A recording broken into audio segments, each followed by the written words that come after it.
We've set ourselves a bit of a mission, should we choose to accept it. We're going to try and find secluded campsites in the busiest week of the year in the Victorian High Country. We might have our work cut out. We've just gone through Dargo. There's been no shortage of traffic heading out of town. Somewhere along the line we'll try and find a bit of a waterhole, have a dip. As the temperature is forecast to creep up into the possibly mid-30s. Sort of hoping that a little bit of elevation will take the heat out of the temperatures a bit. Anyway, let's see where we get to. Come along with us.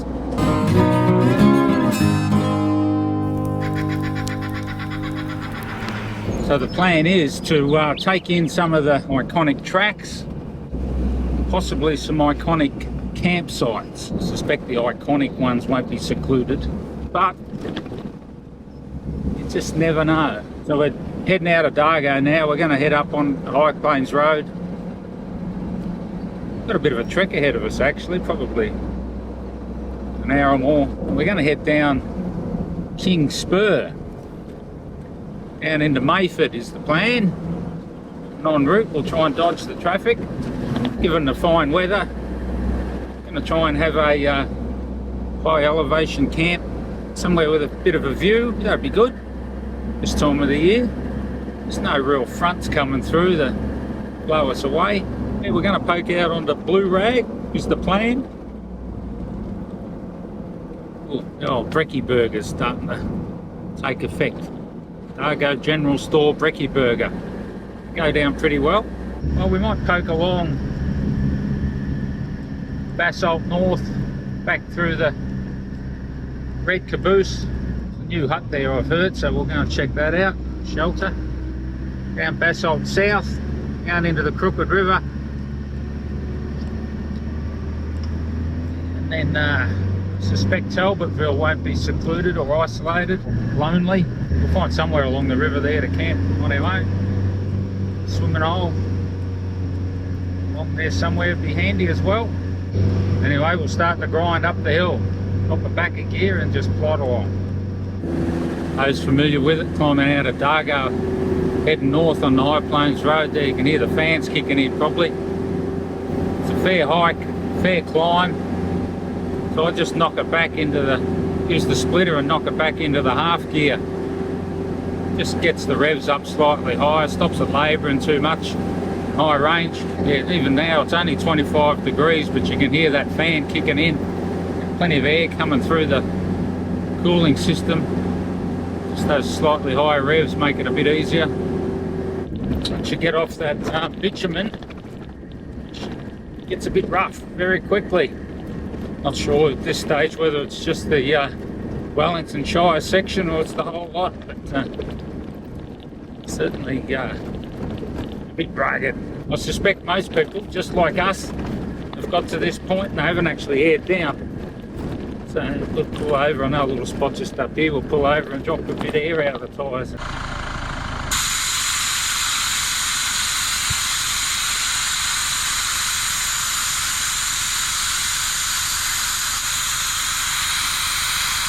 We've dropped about 20 psi, maybe 25 actually, out of the front. 20 out of the back, and instant difference.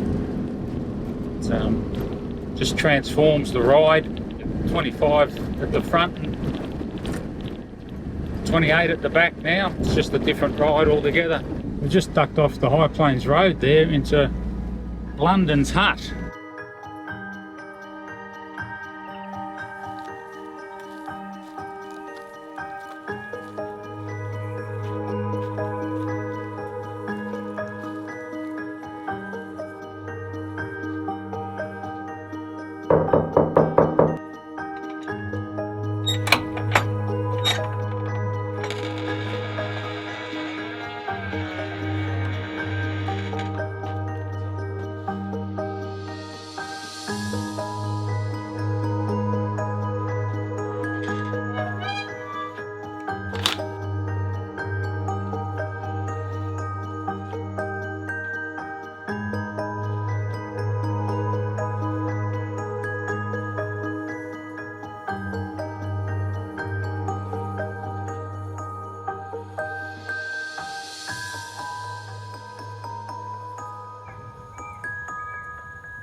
What's that?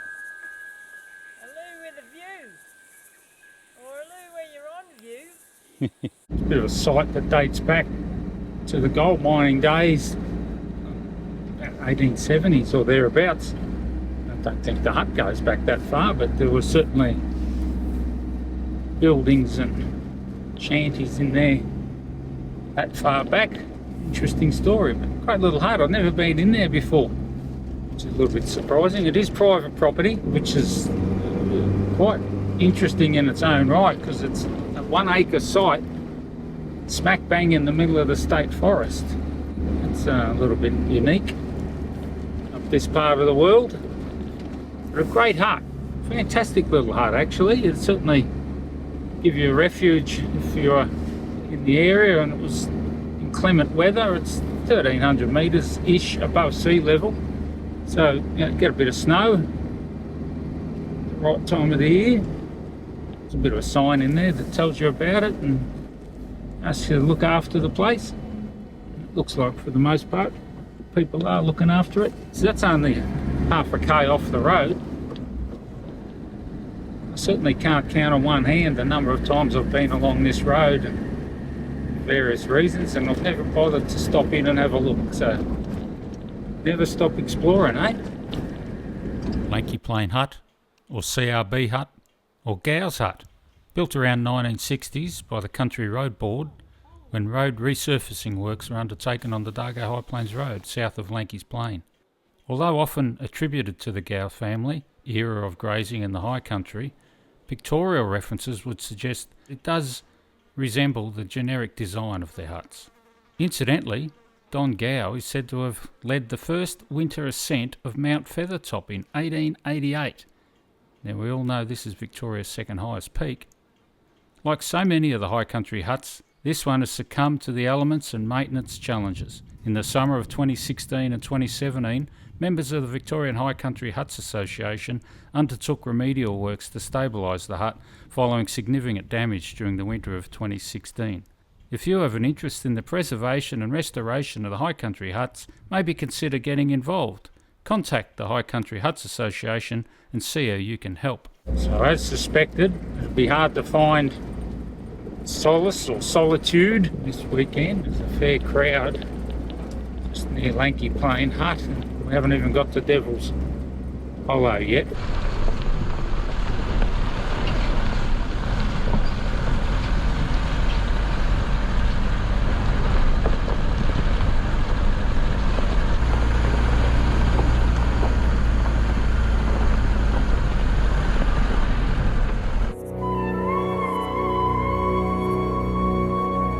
How's this for a spot?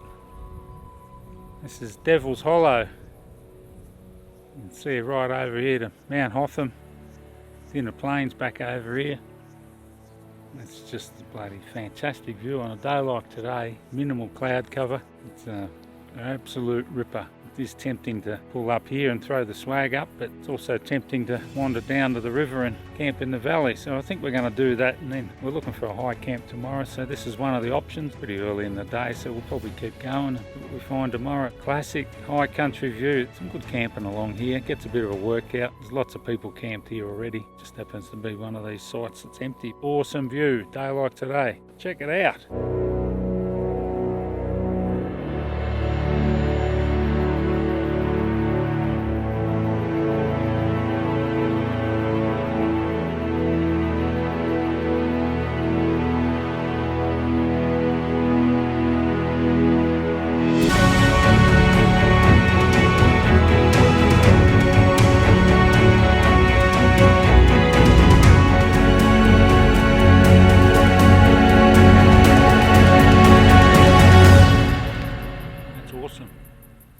Highly recommend this spot. Great spot to camp, although you probably wouldn't want to be here when it's blowy.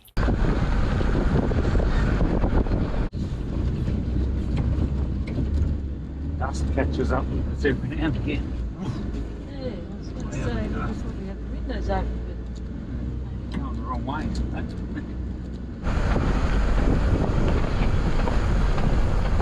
Just pulled over.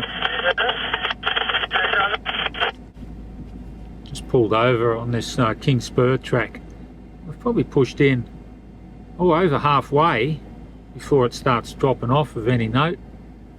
And well, we've been in high range basically. It's actually caught up to another vehicle going a bit slower than us, so I dropped it into low range. It was probably time anyway, getting a bit steeper. Most of the change in elevation occurs in the last 30% of the track down to Mayford, and it's just in low first. I've still got another full range to go yet, but low first is doing the job. You know, we're doing 1.5 2.5 kilometres an hour. The track surface has actually improved considerably. We're out of the rocks and into just a nice firm, though quite dusty, powdery track surface. Well, you're following the spur, but it's all been side cut. Take the steepness out of it, I suppose. See that in the wrong conditions it'll be a pretty exciting ride. This orange yellow dirt will get quite greasy, I suspect. In fact, the track is renowned as being challenging when it's wet, i.e. don't bother.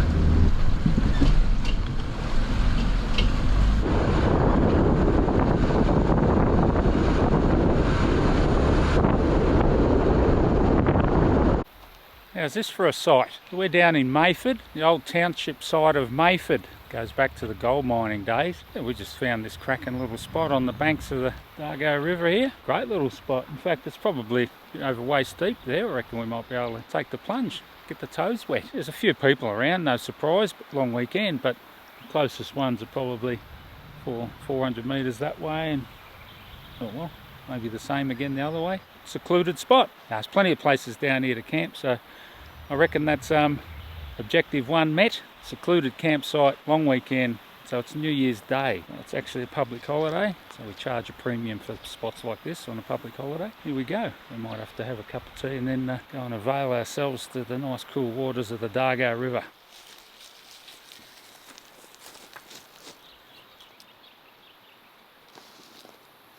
What you doing? Just setting up my rod to go catch a fish.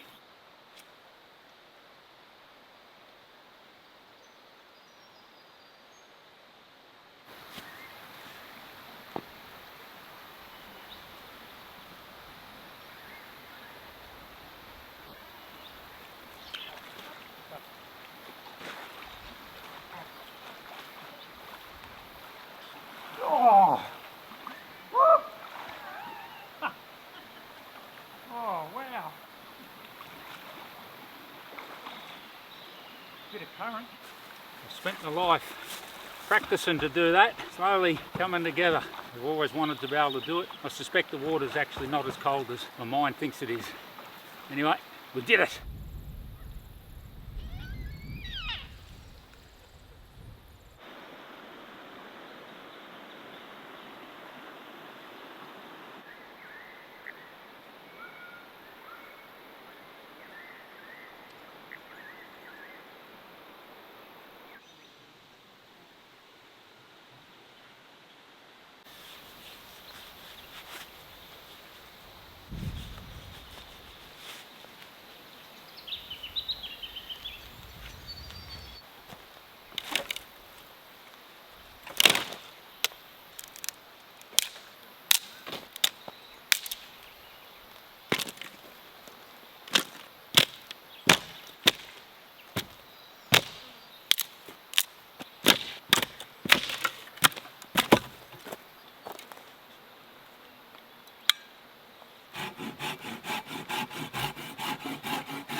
Picked up this little ferro rod and striker. Forest Fundamentals is the brand. It's quite weighty, and the reason I picked this up is because I hadn't actually been having much luck with the standard ferro rod and striker and steel, and I saw this TA Outdoors in the UK was using one of these. I don't think it's that old. The product hasn't been around that long, and I thought, gee, maybe that's what I need, get me started, and then maybe I can then graduate. But what it is you've got the striker, you've got the ferro rod, and it's covered in black at the moment. I've never used it until. And then you've got a waxed, probably a sisal rope, waxed. You unbraid it, untwist it, and sort of smash up that fibres a little bit. I've still got a bit to do there yet, break it down a little bit.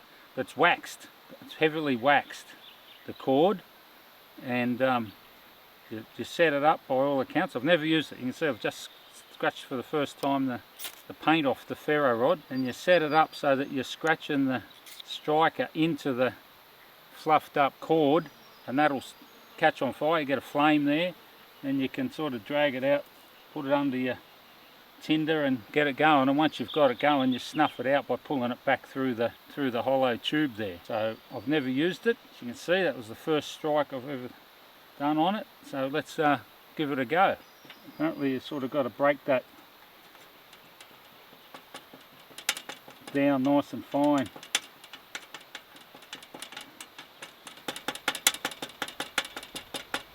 Break it down, a bit pulpy. The end of the striker's got a bit of a blade on it, if you like, a sharper edge for helping break that fibres up in the rope. Like I say, I've never done this before. But anyway, what we're going to do is strike it into that cordage.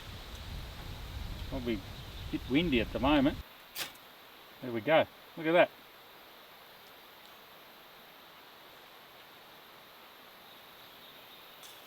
That's actually pretty good. So I'll feed that through and put it right down the bottom, really, I suppose.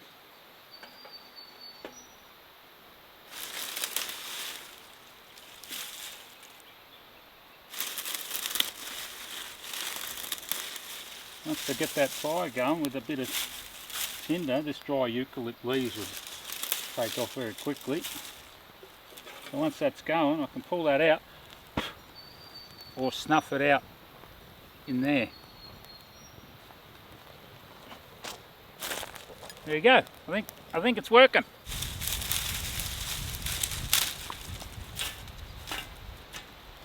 This dry eucalypt will just take off very quickly.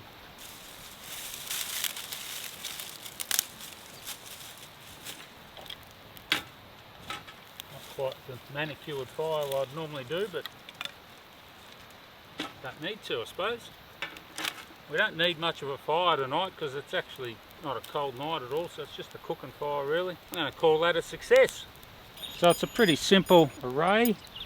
That cord, I've probably made it hard for myself because it's cooled down in there. It's an interesting situation. So the wax got hot and I've pulled it into here to snuff it out. It might be a challenge. Oh no, it's coming through now. But I probably want to snuff it out while it's hot, pull it back out again. And that's the first time it's been used. Whoa! And that just folds up easy. Lanyard there for hanging around your neck, little carabiner there for clicking it onto something, onto your pack or whatever. There's a little spanner arrangement in there, little hex. Series of hexes there for a bit of multi-purpose tool. Looks like a can opener there, blade edge there, and a striker on the back. Can't complain about that. Good bit of gear. Got to make sure my fire doesn't go out.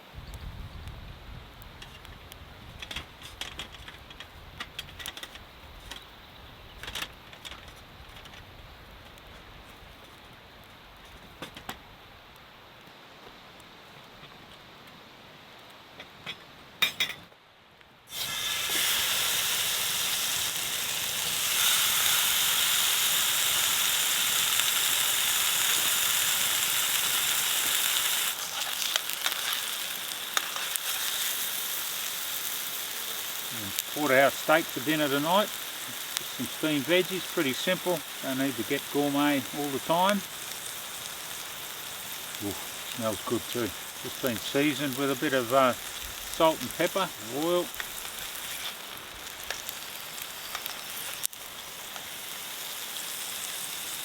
Almost done. I'm going Big Brother method tonight. So it's 2 minutes aside, 2 minutes, 2 minutes, 2 minutes, 2 minutes. I think it's a total of 8 minutes. I've had success doing it this way in the past. There's a good chance we'll have success again tonight.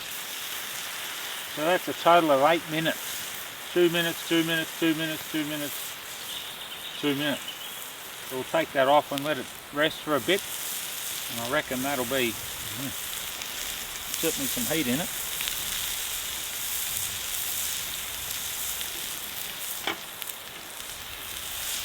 Just simple fare for a simple fella. Steak and veg, bit of butter, salt and pepper. Oh.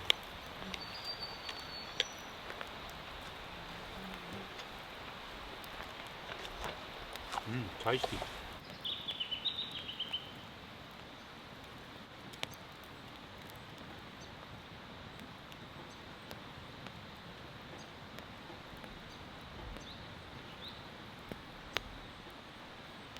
So we had set ourselves the challenge of finding seclusion on the busiest week of the year in the Vic High Country. No one around. Awesome little spot down here in Mayford on the Dargo River, the upper Dargo River. There's certainly people out there. This is what we're looking for. Just out the back here, it's on that hill there, I think it is. You've got McMillan's walking track heading up the Spur. So we're at about 770 metres above sea level here, and it kicks up, the river kicks up to the summit of, well, effectively the summit of Mount Hotham. And this river starts pretty much at the fire tower on Mount Hotham. Anyway, mission accomplished so far.